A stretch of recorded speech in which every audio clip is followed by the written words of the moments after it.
as aimé le premier. Et ce soir encore, Seigneur, tu manifestes ton amour envers nous. Et la preuve que nous sommes vivants, preuve, Seigneur, nous sommes encore saints. Preuve, tu as mis dans nos cœurs, Seigneur. C'est l'expression de venir dans ta maison. C'est l'expression de ton amour. Tu t'es révélé à mon frère. Tu t'es révélé à ma soeur, Seigneur. Tu t'es fait connaître à nous. Tu nous as cachés de ce monde, Seigneur. C'est l'expression de ton amour.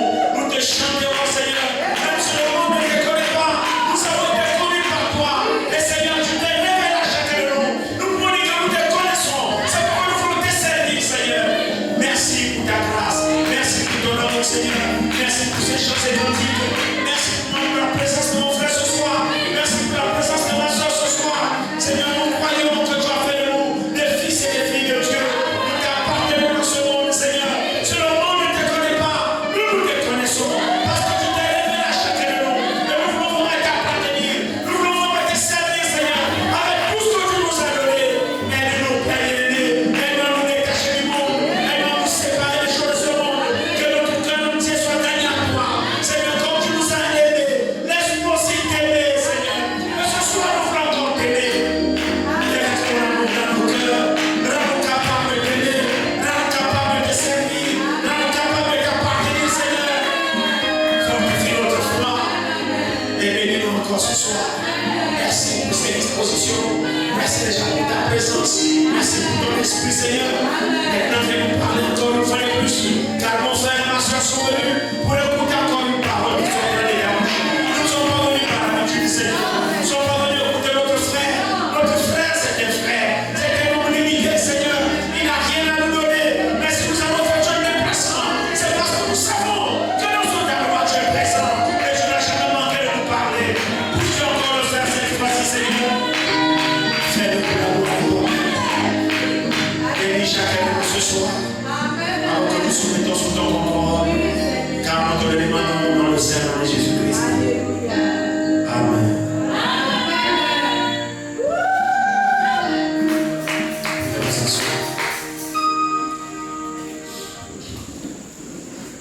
Que le nom de notre Seigneur soit glorifié.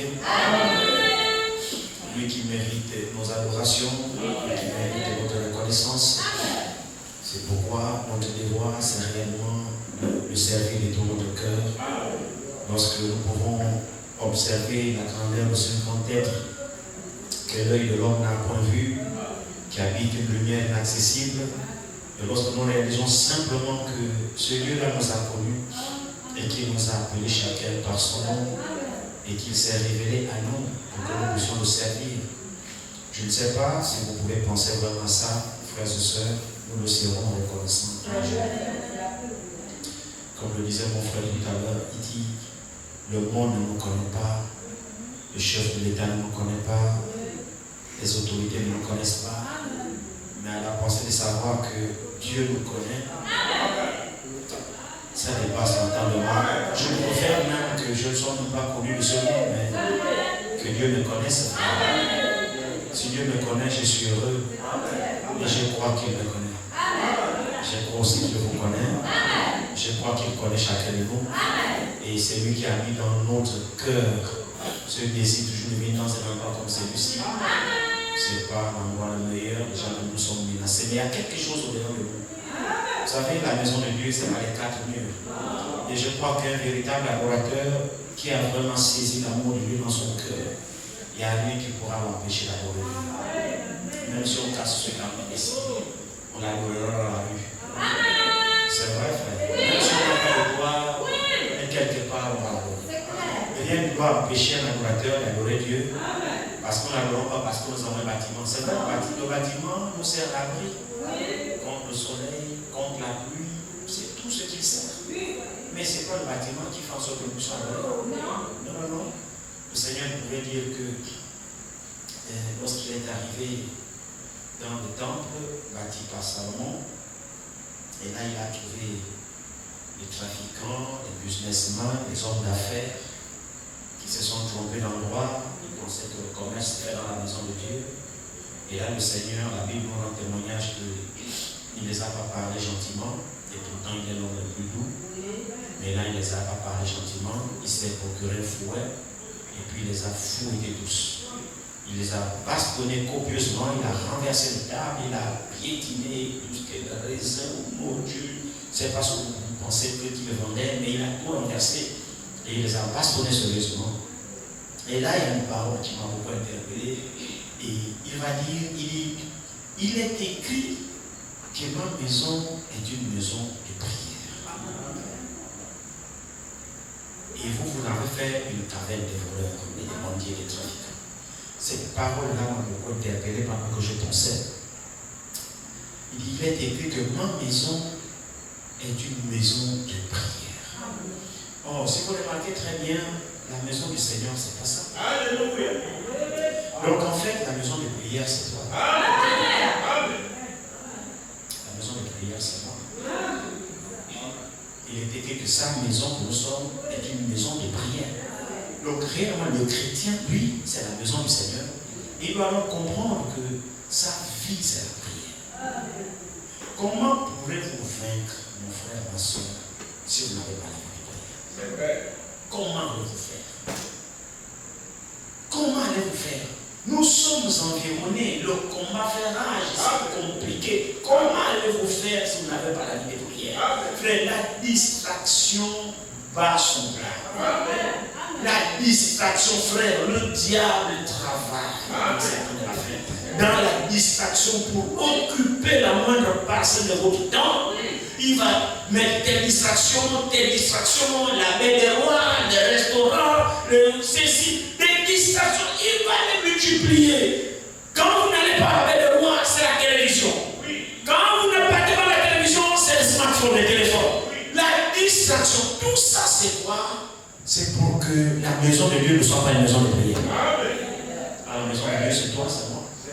Vous allez bien être occupé dans les smartphones, Facebook, WhatsApp, les images, ceci. Tu vas remarquer que tu vas passer toute la journée. Tu ne vas même pas te rendre compte que le jour est passé sur ton téléphone ou sur la télévision.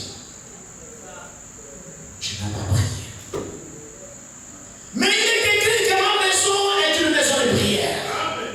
Mais vous l'avez transformé en un endroit de plaisir, de business, de ceci, de cela. Mais il va faire le fouet pour fouetter. Nous avons besoin du fouet du Seigneur pour chasser tout ce qui est impur dans sa maison. Et le fouet du Seigneur, c'est sa parole. Il nous fouette par sa parole. Donc quand nous venons dans sa maison, c'est également une maison de correction. C'est ici où nous enseigne. C'est ici où nous corrige. C'est ici où nous tire les oreilles. Là où tu as essayé de sommeiller, tu as paressé, tu as baissé la table. Frère, c'est bien d'être dans la maison de Dieu. Vous ne savez pas la bénédiction qu'on a lorsqu'on vient à l'église. Nous écoutons la parole de Dieu. Vous savez, loin de l'église, le diable nous prend. C'est vrai, nous ne sommes plus pas des préoccupations de gauche à droite. Mais quand on vient dans sa maison, là vous entendez le Saint-Esprit sonner avec. Un peu là nous prenons conscience. C'est le fouet de la parole. Parce qu'il nous connaît, il nous aime. La parole de Dieu nous interpelle, nous garde éveillés. Mais loin de l'église, frère, c'est le monde qui nous divertit. C'est vrai. Les premiers croyants ayant compris, la Bible dit dans Actes qu'ils étaient tous les jours assidus au temple. Parce qu'ils ont compris la bénédiction qu'ils recevaient au temple. Regardez comment les gens sont vivants. Regardez. Ils sont où? Allez-y les voir chez eux. Ils ne sont pas malades. Non, non, non, non. Ils ont leur préoccupation qu'ils trouvent tellement importante que venir ici écouter la parole de Dieu. Frère, en réalité, chaque jour qu'on a réunion, l'église doit être pleine. Le problème, c'est que nous ne savons pas ce que nous faisons. Nous ne savons pas. La vie éternelle, frères et sœurs, il n'y a rien qui vaut la vie éternelle. Vendez tout et achetez-la. Vendez tout et possédez-la. Abandonnez tout pour la vie éternelle. La chose qui fait que tu négliges la vie éternelle, tu la regretteras. Rien ne t'amènera. Le temps que nous avons est précieux, est tellement précieux que nous devons le racheter. Chacun doit faire de son mieux pour être agréable à Dieu. C'est plus le moment de la distraction, frères et sœurs.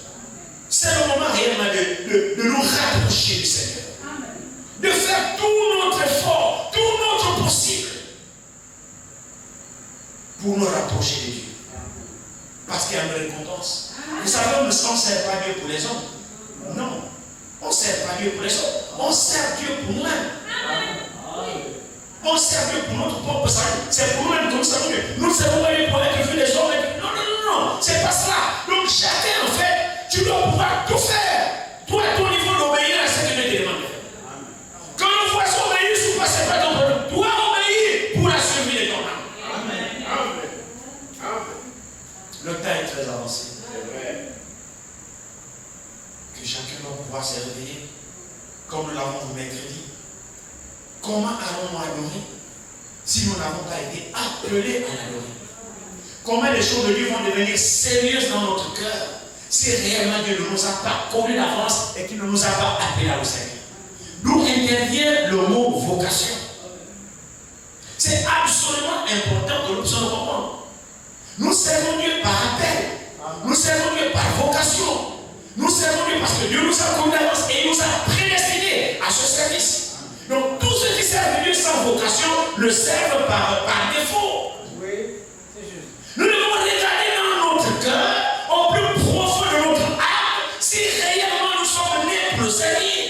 Et si nous sommes nés pour le servir, alors rien ne passera dans notre cœur avant Dieu. Amen. C'est vrai.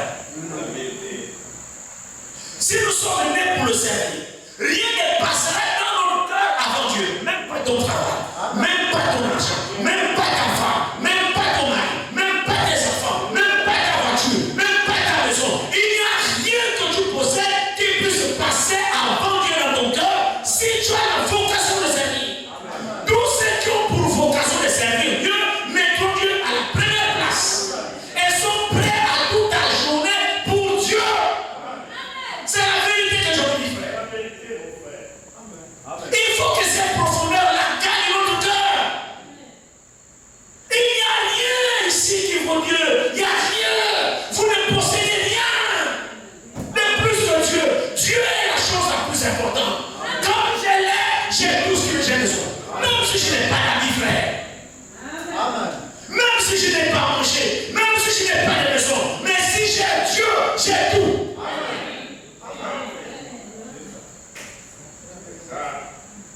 C'est la vérité. Ne laissez rien dans votre cœur plus que Dieu. La vie là va passer. Tes études vont passer. Quand tu vas poursuivre l'école pour avoir les diplômes, mais dis-moi, tu vas où avec ces diplômes?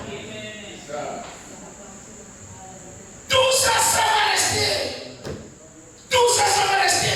Je suivais un documentaire, je suivais quelque chose dans mon téléphone. Et je suis sur un train, je suivais quelque chose dans mon téléphone. Le couple Obama et Michelle Obama et Barack Obama, là on parlait un peu de Michelle Obama, l'histoire parlait un peu de son parcours, le bagage intellectuel que Michelle Obama a dans les études, les écoles où elle a étudié, les universités qu'elle a étudiées, diplômée d'Harvard, diplômée de ceci, diplômée de cela. Michelle Obama, une grande personnalité intellectuelle, plein de bagages. Après on a parlé de Barack Obama, lui aussi diplômé d'Harvard. Tout ça, vraiment, les têtes pleines. Et puis, là, ici, quand il était président, on parlait un peu de son nom. Il y avait des critiques qui sont élevées de nom. C'était un musulman parce que l'un des noms de Barack Obama, c'est Barack Hussein Obama. Et là, les gens disaient que non, Hussein, là, c'est un musulman. Et c'est un musulman. Et lui, il disait non, je suis chrétien. Il a non, je suis chrétien, je suis protestant. Il priait chez les baptistes. Après, là, il est dans l'église, il priait. Après, il est allé où? Donc, je suivais un peu tout cela. Et puis, tout d'un coup, je me suis bien pensé. Après, ils ont développé leur politique qu'ils ont fait aux États-Unis pendant les 2 mandats d'Obama. Comment Michelle et Barack Obama ont soutenu l'homosexualité. Ils ont plaidé pour l'homosexualité, ils ont voté l'homosexualité, ils ont dit c'est les qualités de tous les hommes, ainsi de suite, ainsi de suite. Et puis j'ai dit, madame, toi tu es protestant, tu es de la foi chrétienne, et toi tu soutiens la paix, tout ça, tu as voté selon la de ta femme. Malgré le bagage intellectuel, frère, qu'ils ont aligné, regardez là où l'intellectualisme les a amenés. A dit que non, les droits de l'homme, l'homme peut se marier avec l'homme, la femme peut se marier avec la femme, on soutient cela, et c'est le droit de chacun. Vous voyez là où l'intellectualisme amène les gens? Ça c'est quoi? C'est l'école, c'est les diplômes là. Et ils n'ont pas Dieu. quoi? Bagage intellectuel pour venir dire que non, que les pédés se marient, sont le droit de se marier. Bon, frères et sœurs, ça les a amenés où? Le bagage intellectuel, les études, non, nous ne sommes pas contre l'école. Non, pas du tout. Mais que l'école ne vous éloigne pas de Dieu. Et ne placez pas l'école à la première place. Mettez Dieu devant. Parce que frère, l'enlèvement, diplôme ou pas, tu partiras. Le diplôme pour aller à l'enlèvement sur le Saint-Esprit. Le Saint-Esprit ne dépend pas des marques plus. Non, le Saint-Esprit dépend de la soumission et l'obéissance à la parole de Dieu. Quand tu es soumis, obéissant, Dieu te donne un diplôme. Même si tu ne sais pas écrire ton nom, même si tu ne sais pas les jeunes dictées, même si tu écris sur la ligne, il y a beaucoup de fautes. Même si tu ne sais pas lire, on s'en fout de ça. Pourvu que tu écoutes la parole, tu crois, tu la mets en pratique, avec le nom de Saint-Esprit, tu es un candidat pour le ciel. Pendant que celui qui est diplômé à Harvard va rester avec ses diplômes. Notre priorité, mon frère, ma soeur, c'est que nous puissions reconnaître notre vocation, notre existence sur la terre. Et nous avons mercredi que celui qui sert Dieu par vocation, il n'y a rien qui peut l'empêcher. Et là, il servira Dieu de tout son cœur. Au contraire, l'empêcher d'adorer, vous le rendez malade. Parce que sa vocation, c'est de le servir. Il est né pour adorer son Dieu. N'est pas adorer Dieu, il est malade. Si ces choses-là ne sont pas en vous, priez le Seigneur pour que vous soyez en cette dimension-là. Vous comprendrez, frère, que celui qui a la vocation de servir Dieu ne sert pas Dieu de façon facultative. Non. Parce que la faculté, c'est si je veux. C'est ça la faculté. Si je veux, je fais. Je ne veux pas, je ne fais pas. Celui qui a la vocation d'adorer Dieu ne sert plus Dieu de façon facultative. Non. Pour lui, c'est une obligation. Amen. Pour lui, c'est une nécessité. Pour lui, c'est sa vie. C'est sa vie de servir Dieu. C'est même là son domaine. Quand il sert Dieu, c'est même là où il est heureux. Amen. Si ce sentiment n'est pas en toi, sœur, ce sentiment n'est pas en toi, frère, alors tu ne sers pas encore Dieu par vocation. Soit tu es à l'église pour contenter les gens, ou soit tu es à l'église pour suivre quelqu'un. C'est ça le problème. C'est comme nous avons développé mercredi. Que la vocation est valable dans tout ce que nous devons faire. Même le domaine naturel dans le travail, tu dois avoir la vocation de faire ce que tu fais. Si tu n'as pas la vocation de faire cela, tu le fais par contrainte parce que tu n'as pas le choix. Beaucoup de gens aujourd'hui se retrouvent dans des fonctions où ils n'ont pas la vocation. Sa vocation première, c'est pas ça. Mais ils se retrouvent là par défaut. Et là, le travail n'est pas bien fait. Il le fait avec négligence. Il le fait avec ceci. C'est comme dans un couple.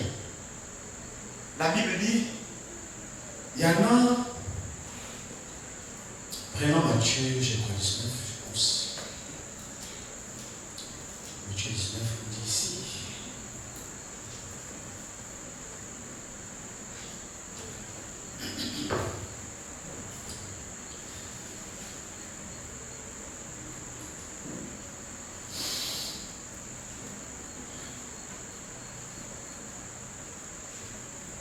Lorsque Jésus eut achevé ses discours, il quitta la Galilée et alla dans le territoire de la Judée au-delà du Jourdain.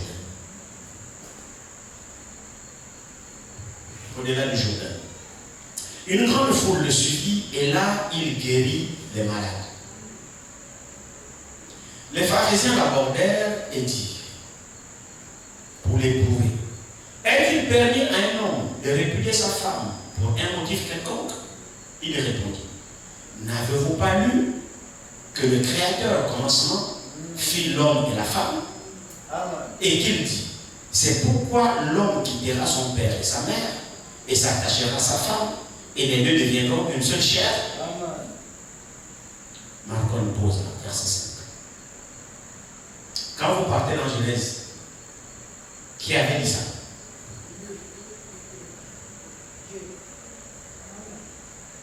Vous êtes sûr?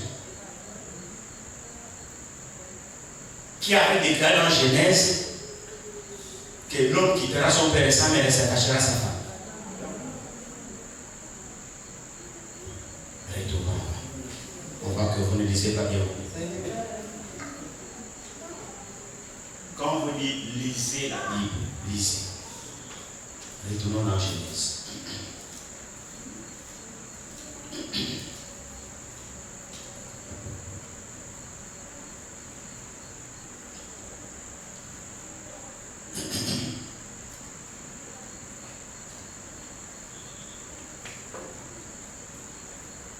Genèse 2, commençons à partir du verset 18.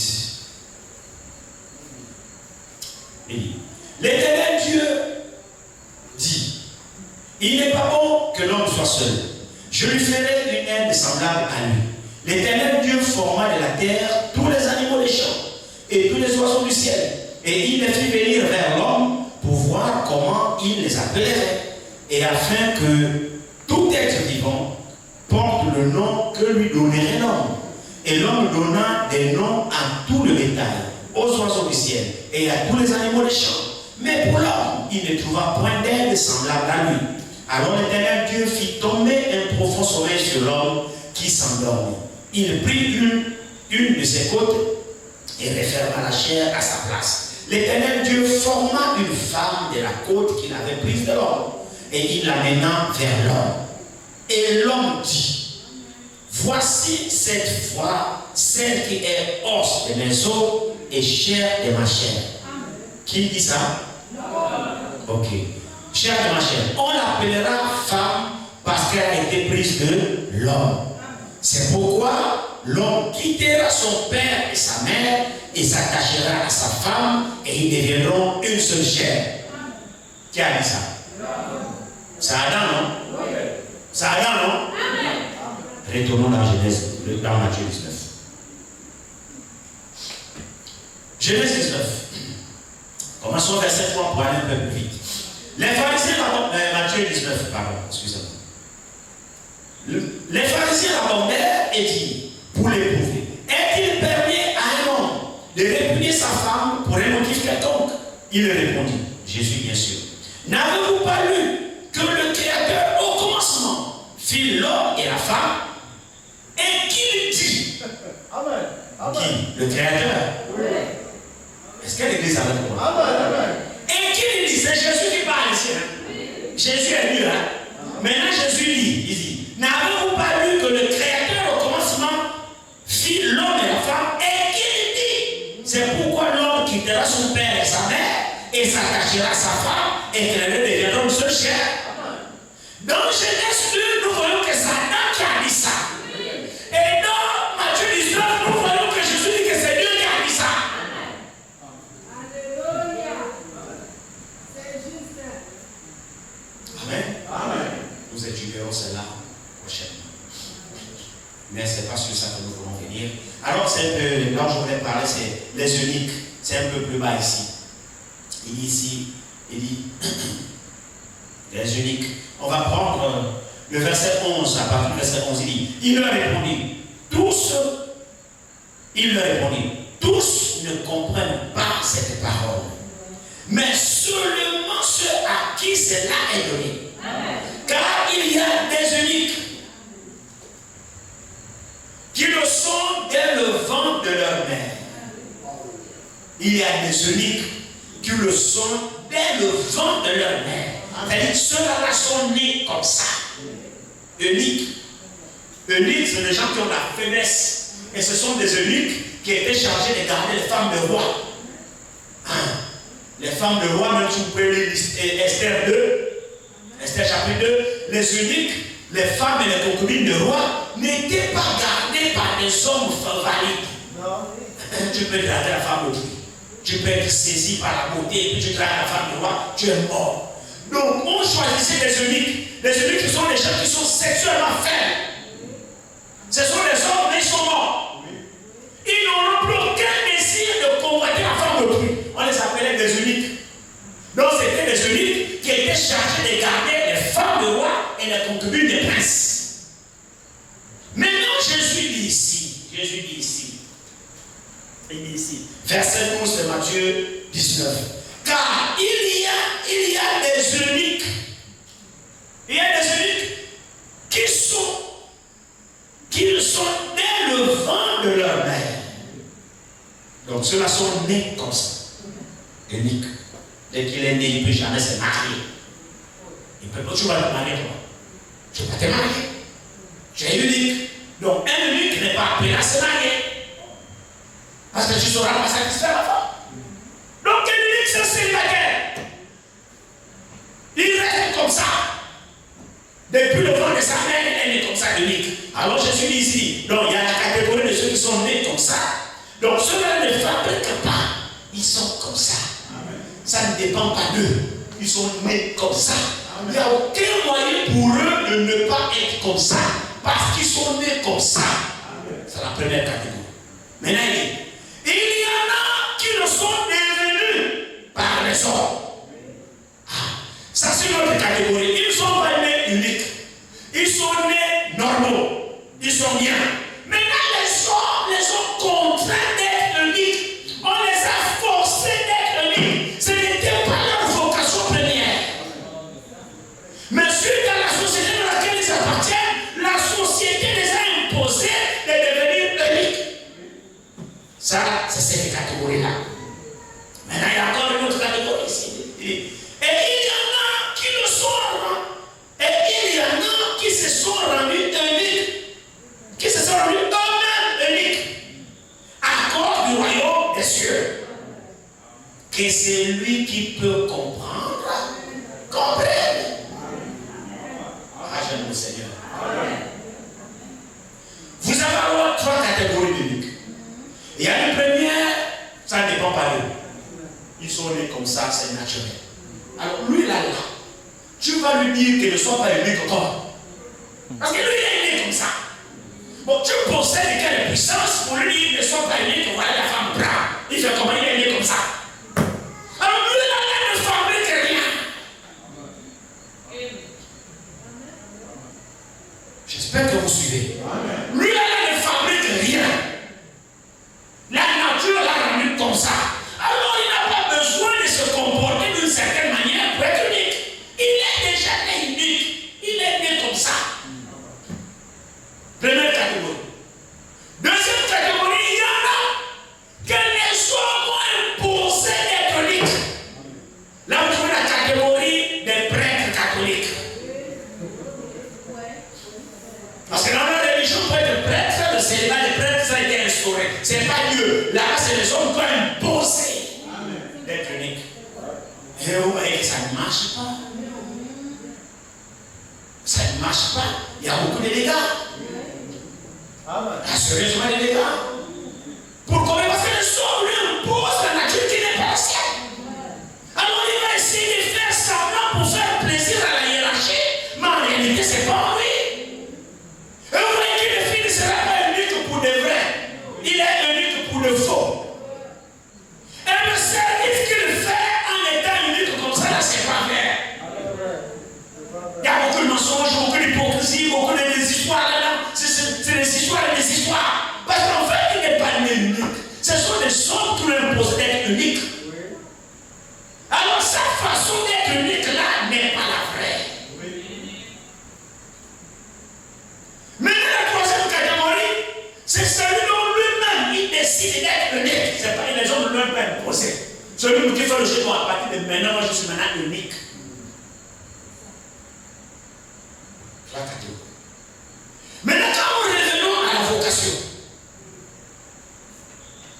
nous avons découvert que la vocation, c'est un sentiment qui est à l'intérieur de toi. Une prédisposition qui est en toi. Tu es enclin à faire cette chose-là qui se trouve en toi. En fait, tu es né avec.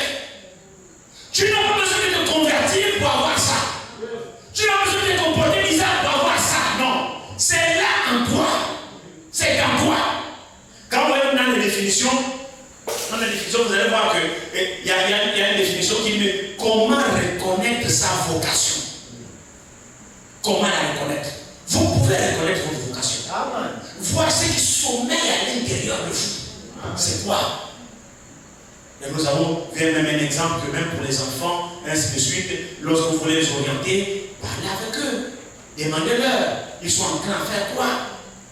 Observez, regardez, discutez avec eux, ne leur imposez pas ce qu'ils ne veulent pas faire.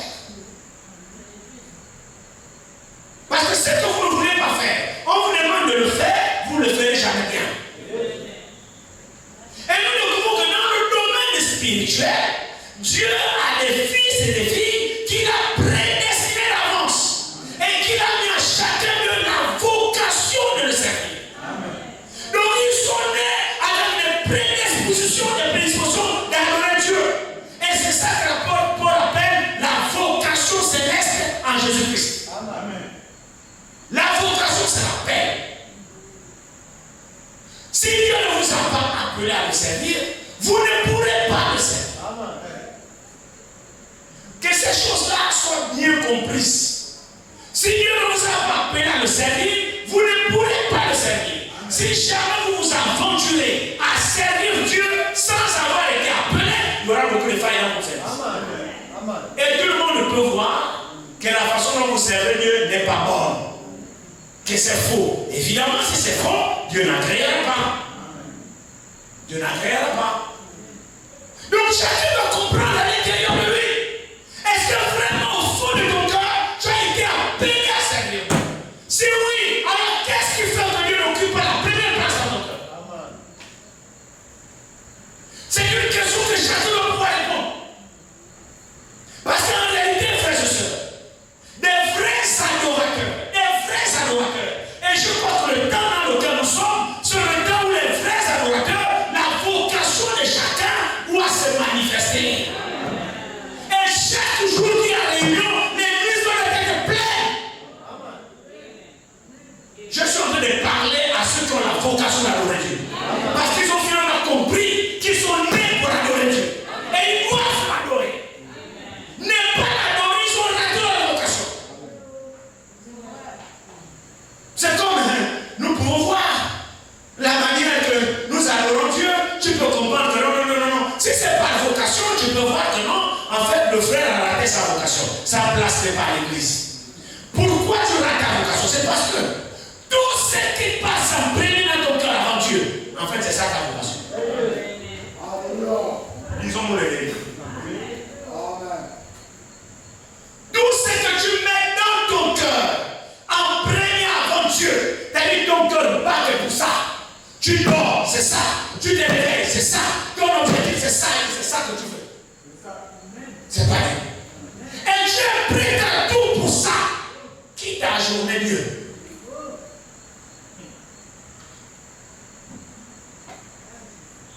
Servons Dieu par vocation. Celui qui a reçu la vocation de servir Dieu, essayez de l'empêcher de servir Dieu, vous allez voir le bruit qu'il va vous faire. Je vous dis la vérité. Ils étaient chaque jour assidus au temple. Vous savez, à un moment donné, lorsque vous êtes jeune, vous vous mettez à lire la Bible, vous lisez les Écritures, par la grâce du Seigneur, dans la fraîcheur du Saint-Esprit. Et là, il vous transporte dans une dimension où vous voyez les choses. Et vous dites, mais Seigneur, à quel moment je vais atteindre ça? Frères et sœurs, la même parole que vous écoutez ce soir, s'il vous plaît. Les bien-aimés ont écouté la même parole que vous écoutez. La seule différence, c'est que eux, ils avaient la vocation de servir Dieu. Au point où cette parole qu'ils ont écoutée les a transformés. Et ils ont pris cette parole comme une question de vie ou de mort. Comment on frappe les gens? On les a interdits de prêcher au nom de Jésus. Ils sortent de là, ils disent carrément en face. Nous, on ne peut pas empêcher de parler de Jésus. Pas quand même comme vous.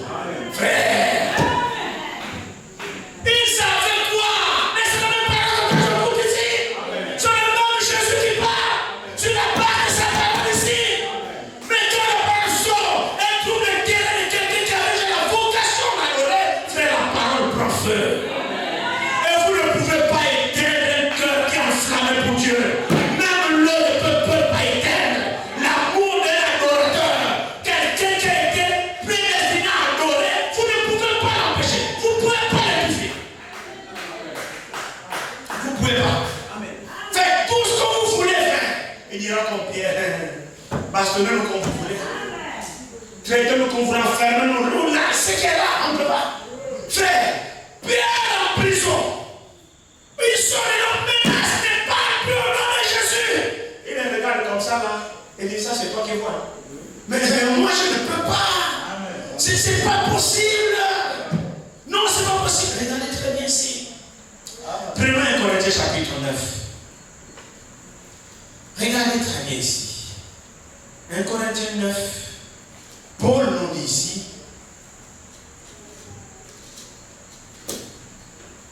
1 Corinthiens 9. Vous pouvez lire un peu plus haut. Ce qui m'intéresse, c'est le verset 16. Verset 16 et verset 17. Regardez très bien ce qui est écrit ici. Verset 16, il dit, si j'annonce l'évangile, ça c'est Paul. Si j'annonce l'évangile, ce n'est pas pour moi un sujet de gloire. Car la nécessité m'en est imposée. Et malheur à moi si je n'annonce pas l'évangile. Alléluia. Si je le fais de mon cœur, j'en ai la récompense. Mais si je le fais malgré moi, c'est une charge qui m'est confiée.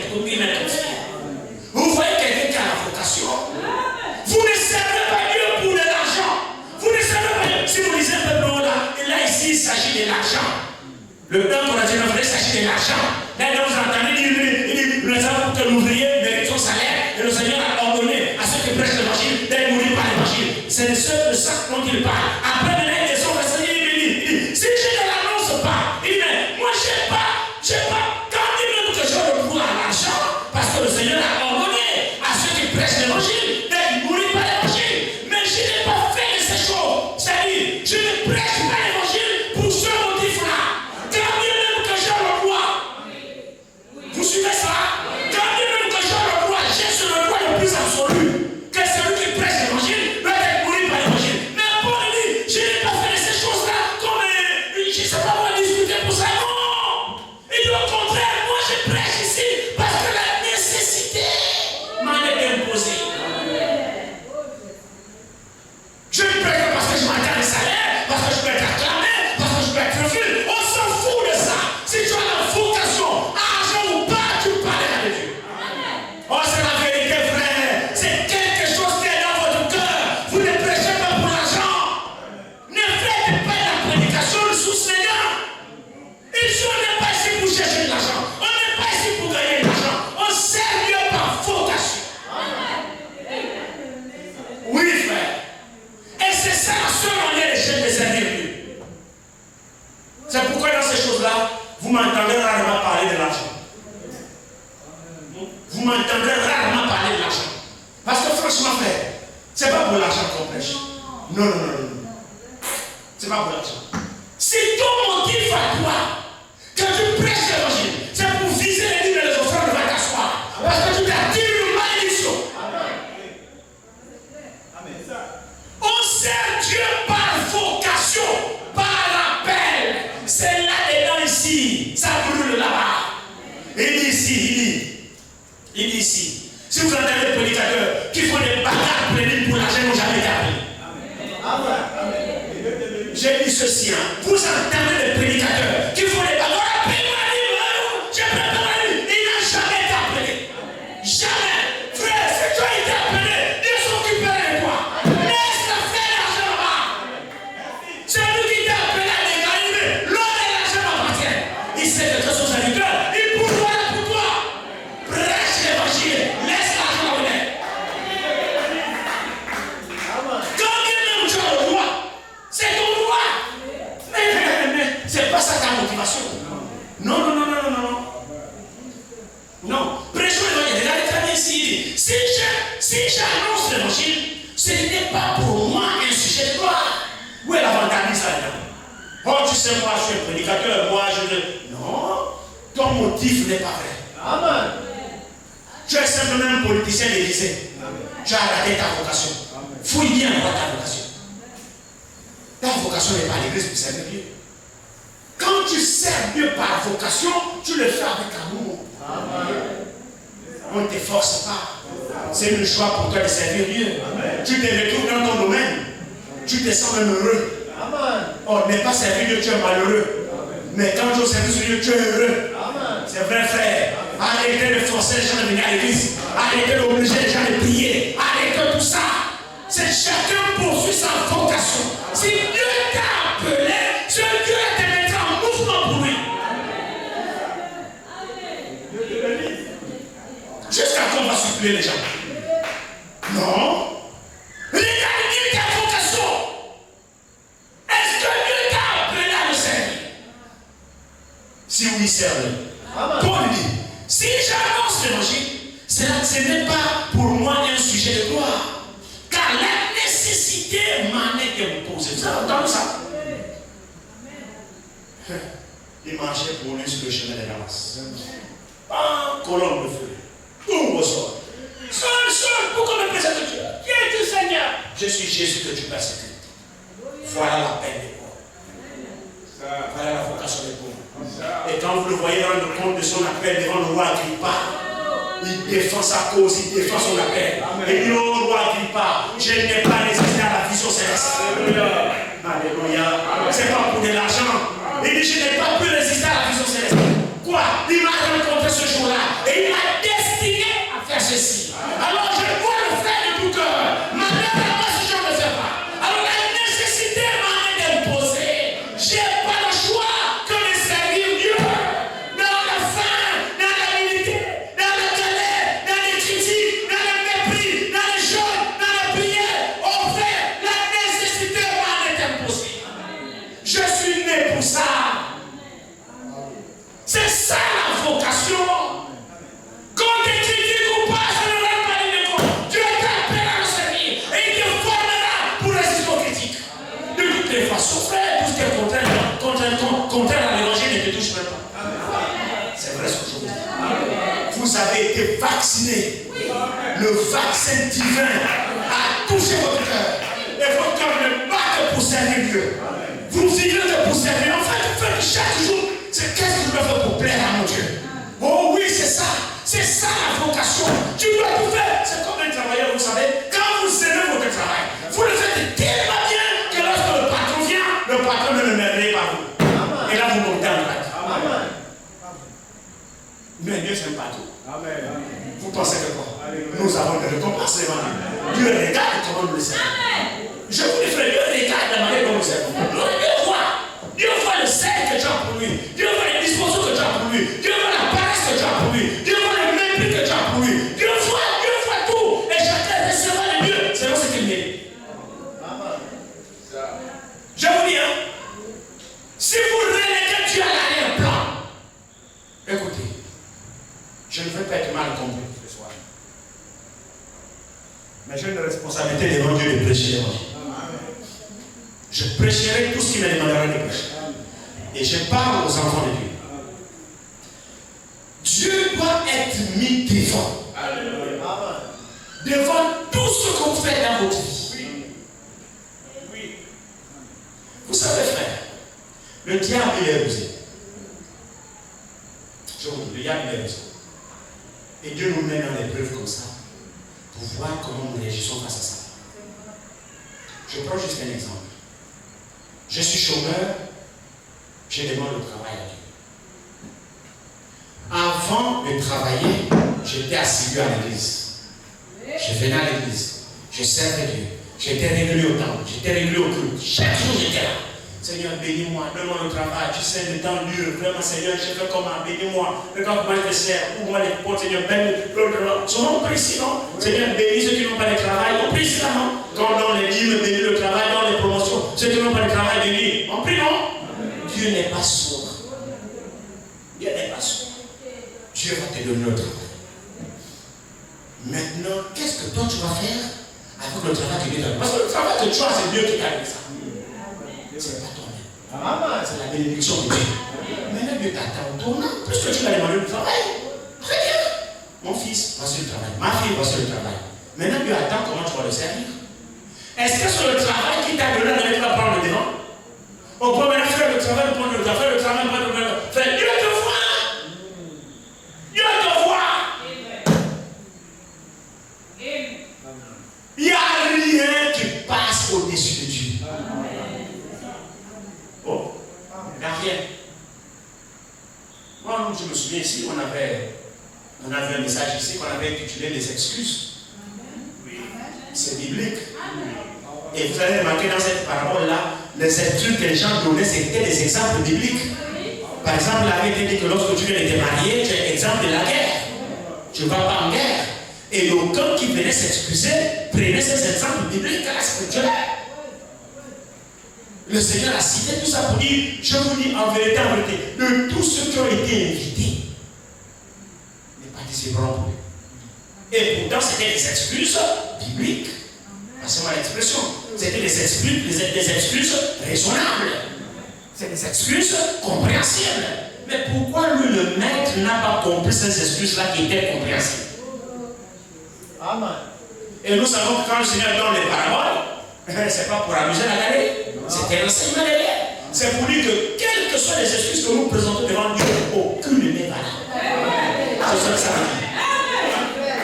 Quelles que soient les excuses que vous présentez devant Dieu, chapelain d'excuses, vous ne pouvez pas convaincre votre semblable. Mais aucune sur la base de cette parole n'est valable pour Dieu. Faites bien jaloux. Dieu va occuper la première place. Vous allez me dire, frère, dans ce cas, qu'est-ce que je dois faire? J'ai un travail difficile. J'en sais rien. Moi, je prêche là-bas. Le reste, c'est de l'égal. C'est toi là-bas avec ton Dieu. C'est vrai, non? Alors, il dit ici. Il dit, si j'annonce l'évangile, ce n'est pas pour moi un sujet de gloire, car la nécessité m'en est imposée. Et malheur à moi, si je n'annonce pas l'évangile. Amen. Paul dit, malheur à moi. C'est un malheur qu'il prononce. Donc, Paul étant né pour prêcher l'évangile, alors malheur à lui s'il fait autre chose. Donc, sa vocation était de prêcher l'évangile. Pour qu'il soit béni de Dieu, il faut qu'il soit dans sa vocation. Et sa vocation, c'est prêcher l'évangile. Toi, la tienne, c'est quoi? Ta vocation, alors, c'est quoi? C'est de servir Dieu? C'est oui, tu le sais comment. Comme toi, tu veux dire comme lui veut. Alléluia. Alors ici, il dit, continue, Paul continue ici, il dit, si je le fais de bon cœur, oui, c'est-à-dire que quand tu as la vocation de faire la chose, tu fais la chose de bon cœur. Il n'y a pas de force. En fait, tu es dans ton domaine, tu es dans ton assiette, comme on le dit couramment. Tu es dans ton affaire. Là-dedans, il n'y a pas de forcer, là-dedans, il n'y a pas de non. Tu es même heureux de le faire parce que tu te retrouves. C'est pourquoi Paul dit ici, si je le fais de bon cœur, j'en ai la récompense. Donc, si tu ne le fais pas de bon cœur, eh bien, qu'est-ce que tu attends? Voilà. Il dit ici, il dit, si je le fais de bon cœur, j'en ai la récompense. Mais si je le fais malgré moi, virgule, c'est une charge. C'est une charge qui m'est confiée. Une charge qui m'est confiée. Prenons Jérémie 20. Je vais vous montrer qu'est-ce que la parole de Dieu fait dans le cœur d'un véritable croyant. Prenons Jérémie. Prenons d'abord Jérémie 6. Je pense ici, Jérémie 6.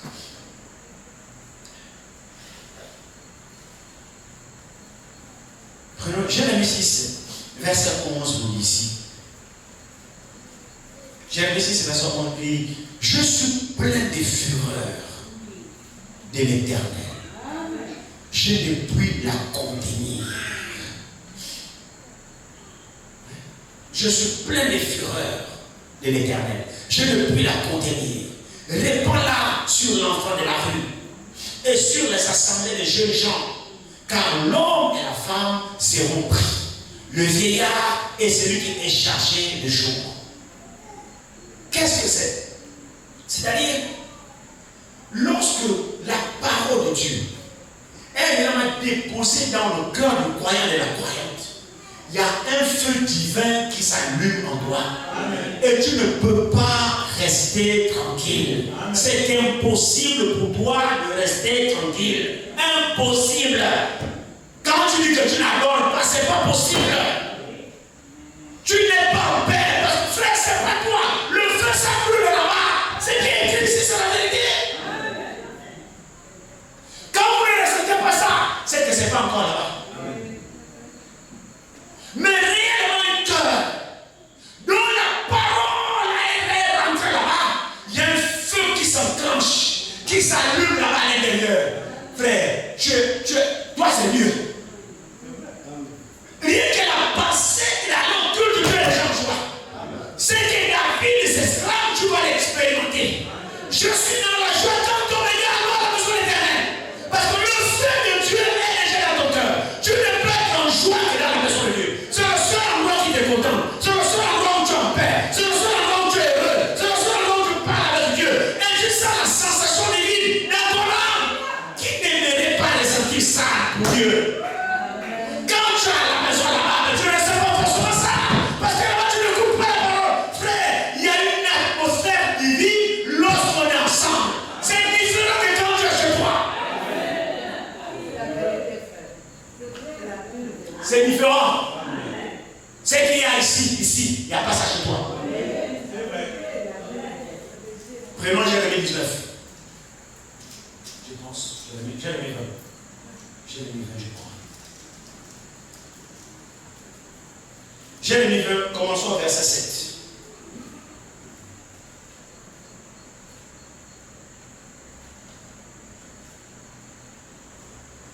Tu m'as persuadé, Éternel, et je me suis laissé persuader. Bien mes frères et sœurs, quand nous écoutons la parole de Dieu, mais Dieu veut nous persuader de la véracité de sa parole. Dieu veut nous persuader, Dieu cherche à nous persuader. Mon fils, c'est à toi que je parle. Laisse-toi persuader par moi. Ma fille, c'est à toi que je parle. Laisse-moi te persuader. Tu m'as persuadé. Maintenant, le problème, est-ce que toi, tu te laisses persuader? Est-ce que tu penses que ce qui est prêché, c'est la vérité pour que je te laisse persuader? Est-ce que tu crois que la parole que sort, c'est la vérité? Est-ce qu'elle te persuade? Parce que pour Jérémie ici, Jérémie dit, tu m'as persuadé, Éternel, et je me suis laissé persuader. Tu m'as saisi, tu m'as vaincu. Ah, mais j'ai combien de temps c'est nous qui vient conduire, hein? Je ne sais pas si Dieu t'a saisi. Si Dieu t'a saisi, il doit forcément te vaincre. C'est-à-dire, Dieu doit avoir raison sur toi. Tu lui as donné raison à la parole. Parce que quand on se laisse persuader, Dieu nous a vaincu. Et oui, Seigneur, tu as raison. Ta parole est vraie. Là, il m'a vaincu. Je me rends. C'est-à-dire, je me soumets. Alors, il dit ici, il dit, tu m'as persuadé, Éternel, et je me suis laissé persuader. Tu m'as saisi, tu m'as vaincu, et je suis chaque jour un objet de raillerie. Tout le monde se moque de moi, car toutes les fois que je parle, il faut que je crie. Mon frère, ma soeur, un cœur qui est saisi de Dieu, vous ne pouvez pas fermer sa bouche. Vous ne pouvez pas. C'est plus fort que lui. Même si vous l'intimidez, vous n'arriverez pas. Même si vous le menacez, c'est plus fort que lui. C'est-à-dire c'est plus fort que lui et c'est plus fort que vos menaces.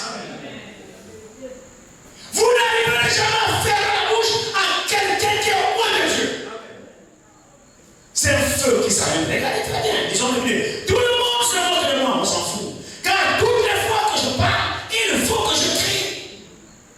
Que je dénonce la violence et l'oppression. Amen. Il faut réprimander quand c'est mauvais.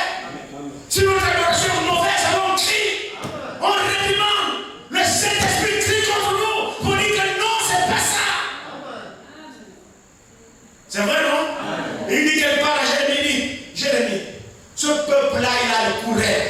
Moi, si à mon retour, je vais aussi réunir ton cou pour que tu résistes à ce peuple.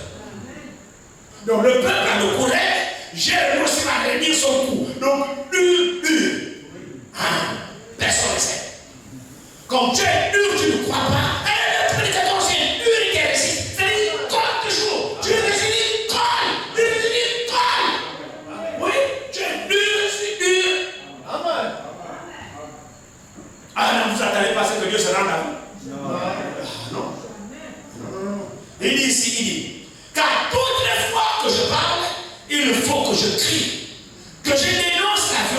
oppressions. Et la parole de l'Éternel est pour moi un objet d'opprobre et de risée chaque jour. Si je lis par rapport à tout ça, si je lis, je ne ferai plus mention de lui. Dans ce cas, je ne prêche plus. Parce que le peuple bouge trop, le peuple se rebelle trop, le peuple dit ah non, tout un parle de nous, tout un parle sur moi, c'est moi qui le vise, dans sa prière, c'est moi qui le parle, il parle de moi, tout ça, tout ça. Donc, dans ce cas-là, je me tais, je ne parle plus. Bon, si le prédicateur parle de son propre chef, dans ce cas, il pourra se taire. Si c'est un eunuque qui est devenu eunuque de lui-même, dans ce cas, il sera influencé par les hommes. Si c'est un eunuque qui a été fait eunuque par les hommes, il sera influencé par les hommes. Mais s'il est né unique, mon frère, ma soeur, vous ne pourrez rien faire parce qu'il ne saura pas changer ce qu'il est. Si c'est par vocation qu'il prêche, si c'est par vocation qu'il fait ce qu'il fait, mon frère, c'est lui qui l'a enrôlé de mettre en mouvement. C'est vrai ce que je vous dis. Regardez très bien, il dit, si je dis, je ne ferai plus mention de lui, non, ça dit de Dieu, je ne parle plus. Il dit, je ne parlerai plus en son nom. Il y a dans mon cœur comme un feu dévorant qui est renfermé dans mes os. Je m'efforce de le contenir et je ne le pousse. Ce que je vous dis, c'est la vérité. C'est la vérité. Et c'est ça, à mon avis, servir Dieu selon la vocation. Si tu as la vocation de le servir, c'est ça comme ça qui te rendra. C'est-à-dire que tu ne peux pas faire autrement. Même quand je sais mon j'abandonne, tu ne peux pas. Il y a un feu là-bas qui brûle. Frère, tu seras malade si tu vas abandonner. Si tu tentes de résister à Dieu, de non, mais je fais pour ton frère, Dieu va te récupérer. Tu ne seras jamais en paix là. Tu dois venir revenir parce que c'est ta vocation. Il y a le feu là-bas qui te brûle. Il me dit, fais quoi là? Allez, prêche ma parole. Allez, adore-moi. Allez, retourne à l'église. Allez, serre-moi. C'est comme ça qu'on doit le servir par vocation. C'est pourquoi un enfant de Dieu ne peut jamais abandonner. Jamais. Jamais et jamais. Le feu de Dieu est versé dans le cœur. Même quand tu prends les choses, bon, j'abandonne. J'abandonne quoi? Quand je vais te manger, je vais rétrograder. Frère, bon, si tu en paix là-bas, c'est que tu n'as pas la semence de Dieu. Mais si tu es un fils de Dieu, tu ne trouveras jamais la paix. Le feu de Dieu est là-bas, il t'échauffe. Vous savez, moi, ça déjà mis. Regardez bien. J'ai mis ici, il dit, verset 9. C'est vraiment important le verset 9. Si je dis, je ne ferai plus mention de lui, je ne parlerai plus à son nom. Il y a dans mon cœur, pas dans ma tête. C'est des expériences que nous sommes appelés à pouvoir faire avec le Dieu que nous disons que nous avons. Ici, c'est chaque adorateur qui doit pouvoir expérimenter ça. Dieu traite avec nous dans les cœurs. Dieu n'est pas dans nos têtes. La tête, là-bas, c'est le raisonnement. Mais Dieu, quand Dieu saisit un homme, Dieu saisit une femme sur le cœur. Et le cœur qui est gagnant, Dieu, frère, il n'y a plus rien dans ce cœur, c'est mon Dieu. Vous savez pourquoi nous mélangeons beaucoup de choses? Parce que le cœur n'est pas gagné. C'est vrai. C'est pourquoi nous mélangeons beaucoup de choses. Parce que c'est notre cœur en réalité qui est partagé. Entre Dieu et toutes ces choses que nous faisons là, c'est le cœur qui est partagé. Le cœur n'est pas totalement. Quand le cœur sera totalement gagné à Dieu, mon frère, il y aura plus de place pour nous dans ce cœur. Et à partir de ce moment-là, c'est Dieu seul qui règne dans ce cœur. Et il n'est pas servir Dieu, Dieu est malade. Et aucun homme ne pourra s'opposer sur ta route. C'est là où vous voyez les autres mourir en martyr. Parce que pour lui, même s'il ne sert pas, Dieu ne l'est pas. Il est malheureux, Dieu a gagné tout son cœur. Vous voulez qu'on qu'il fasse quoi? C'est la seule possibilité d'être vrai et de servir Dieu. Quand Dieu a gagné totalement votre cœur, frère, il n'y a plus rien dans votre bien. Il n'y a plus rien. Travail, on s'en fout. L'argent, on s'en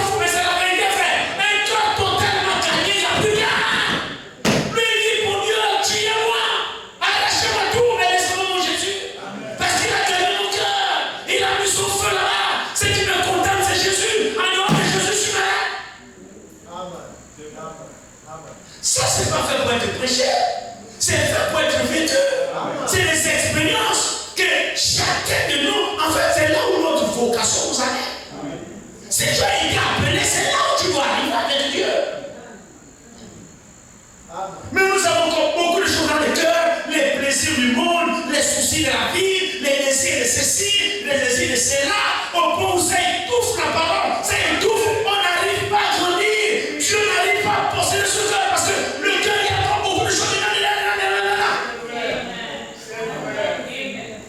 On ne peut pas.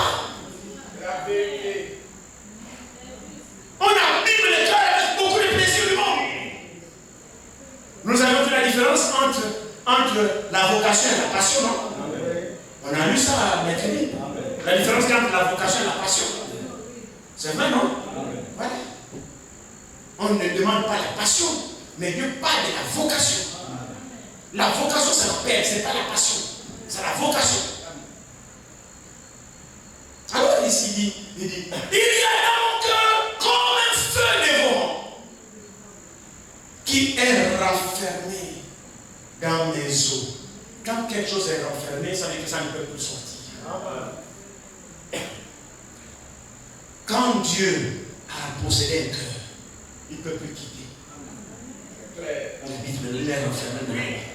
Maintenant, quand vous faites des choses contraires à ça, il vous chauffe là, il vous chauffe. C'est comme un corps étranger. Vous savez, si vous êtes en bonne santé, c'est parce que votre corps, il n'y a pas quelque chose. Piétine l'arrête.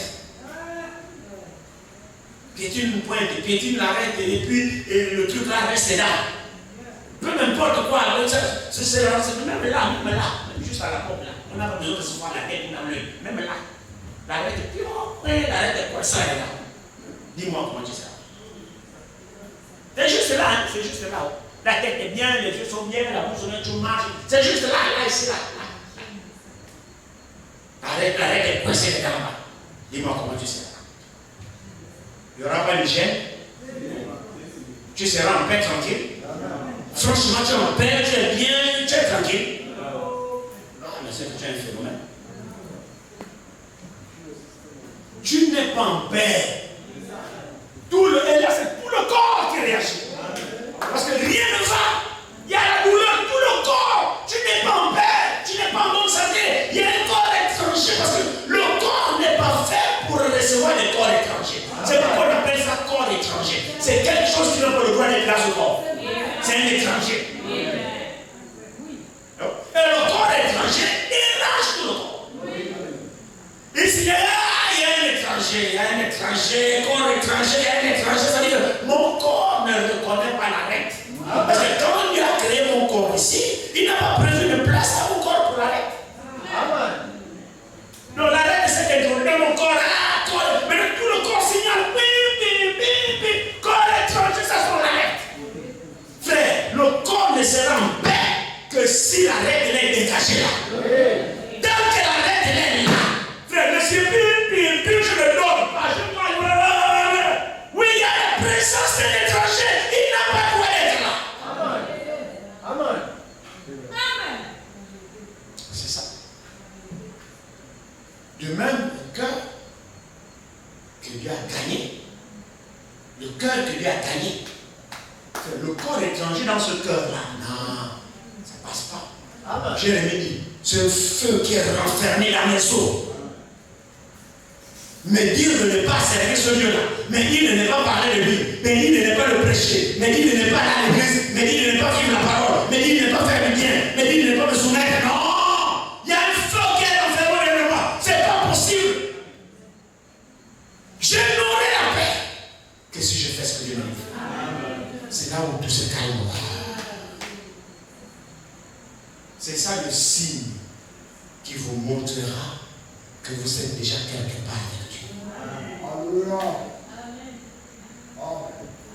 C'est ça le signe qui vous montre que vous êtes déjà quelque part avec Dieu. Quand votre cœur ne supporte plus le corps étranger, quand votre cœur ne bat que pour le Seigneur, c'est un bon signe. Continuez sur cette lancée. C'est alors que vous comprendrez que vous êtes né pour le Seigneur. Mais si vous voyez que vous n'êtes pas en harmonie et que le cœur ne bat pas, il y a un souci. Vous êtes trompé de vocation. Vous n'êtes même pas fait pour adorer. Quittez de l'église, vous perdez votre temps. Allez-y dans vos choses.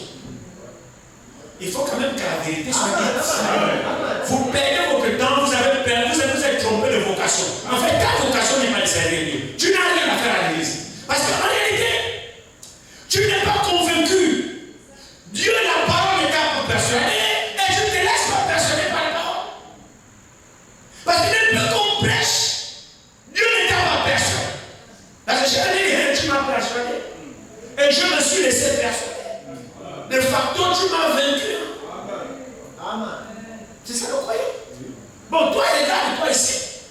Est-ce que tu es persuadé par la parole? Est-ce que tu t'es laissé persuader? Est-ce que Dieu t'a vaincu? Si oui, voilà Dieu. Sinon, alors tu t'es trompé de vocation.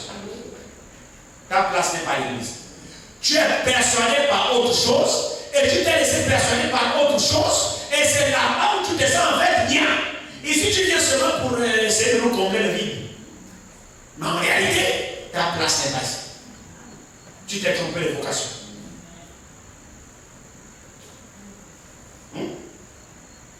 Comme on le disait mercredi, que comme quelqu'un, tu le vois ici derrière la chair, quand il monte à la chair, il parle tout le temps de la politique.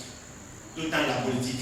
Oh non, Kounabeli, le groupe Misema, je ne sais pas, le PDG, Moreno originel, ceci. Toutes les fois qu'on vient parler de la politique, le frère s'est trompé de vocation. En fait, le frère c'est un politicien. Il n'a rien à faire derrière la chair.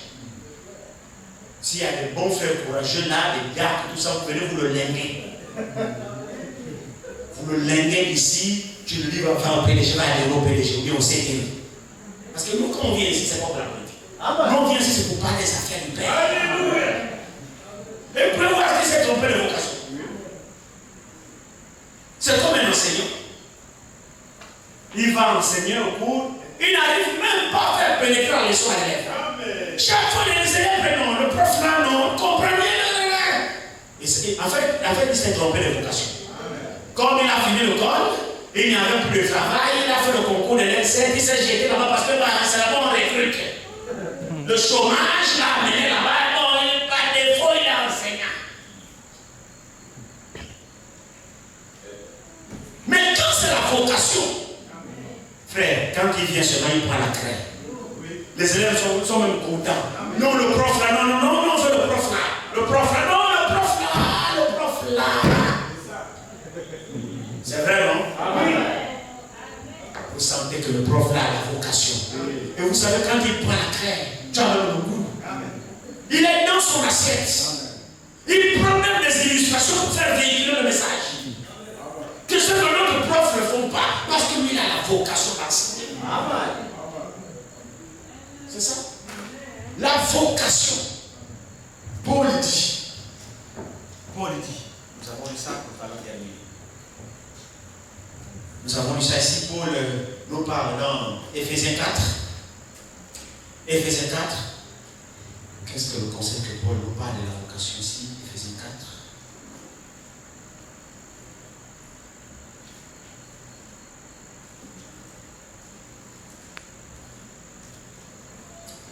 Éphésiens 4, au premier verset.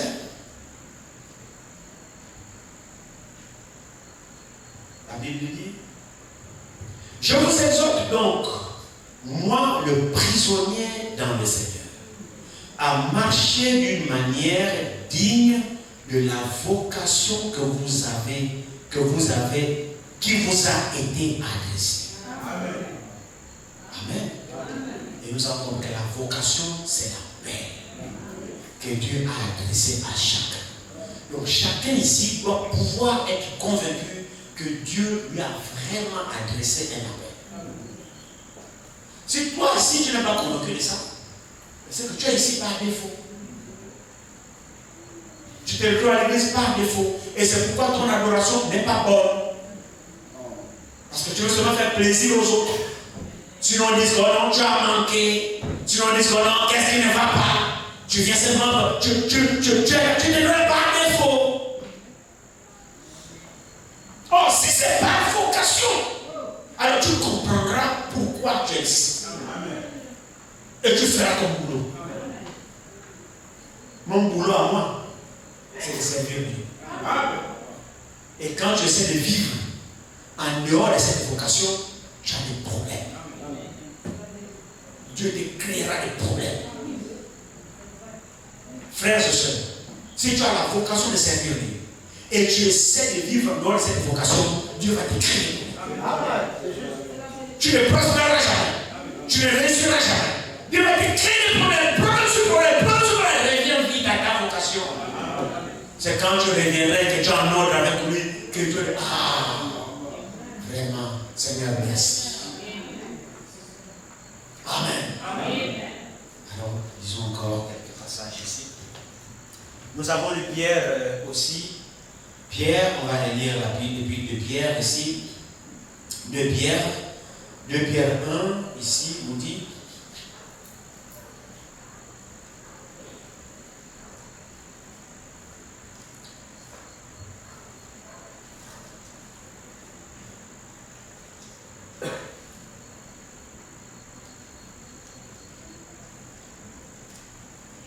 De Pierre 1.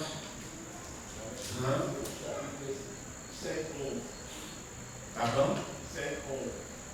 2 Pierre 1, 5, 11. Ok, merci frère. 2 Pierre 1, 5, 11, c'est exactement ça.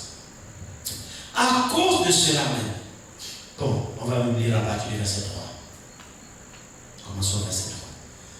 Sa divine puissance nous a donné tout ce qui contribue à la vie et à la piété, au moyen de la connaissance de celui qui nous a appelés par sa propre gloire et par sa vertu. Qui nous a appelés? Qui nous a appelés? C'est Dieu qui nous a appelés, non? Maintenant, il dit, comme sa divine puissance nous a donné tout ce qui contribue à la vie et à la piété, au moyen de la connaissance de celui qui nous a appelés par sa propre gloire et par sa vertu. Celle-ci nous assure de sa part les plus grandes et les plus précieuses promesses, afin que par elle, vous deveniez participants de la nature divine, en fuyant la corruption qui existe dans le monde par la convoitise. À cause de cela même, faites tous vos efforts pour joindre à votre foi la vertu.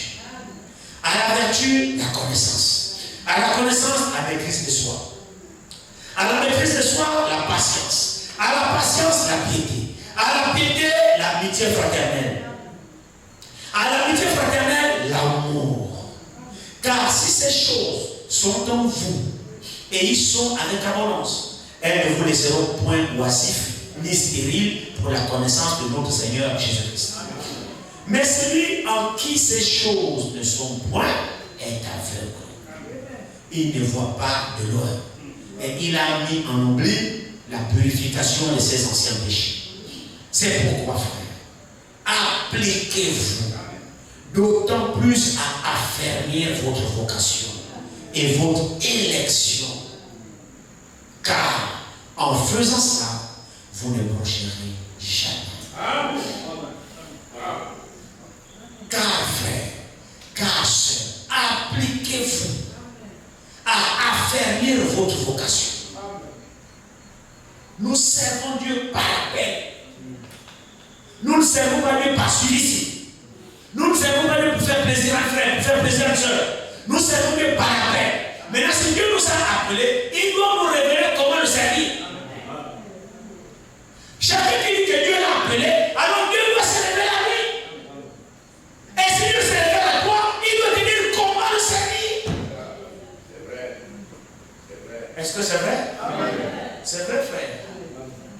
Et c'est une grâce que Dieu se révèle à nous. C'est vraiment une grâce. Amen. Vous savez, dans Matthieu 17, le Seigneur a posé la question. Qui dites-vous que je suis? Moi, le Fils de l'homme. Ils se sont bien répondus. Les uns disent que tu es Élie, les autres disent que tu es Jérémie, les autres disent que tu es Jean-Baptiste ou l'un des prophètes. Jésus leur dit, Oui, ça c'est la réponse des autres. Mais vous ici, qui dites-vous que je suis? Alors Pierre parle. Je suis le Christ, le Fils du Dieu vivant. Jésus se retourne. Tu es heureux. Tu es heureux, Pierre.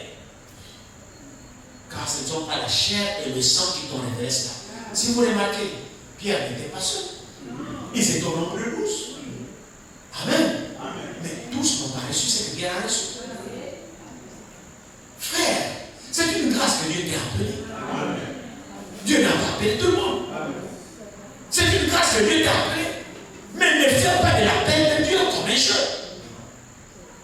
Regarde le privilège que tu as, que Dieu t'a adressé sa convocation.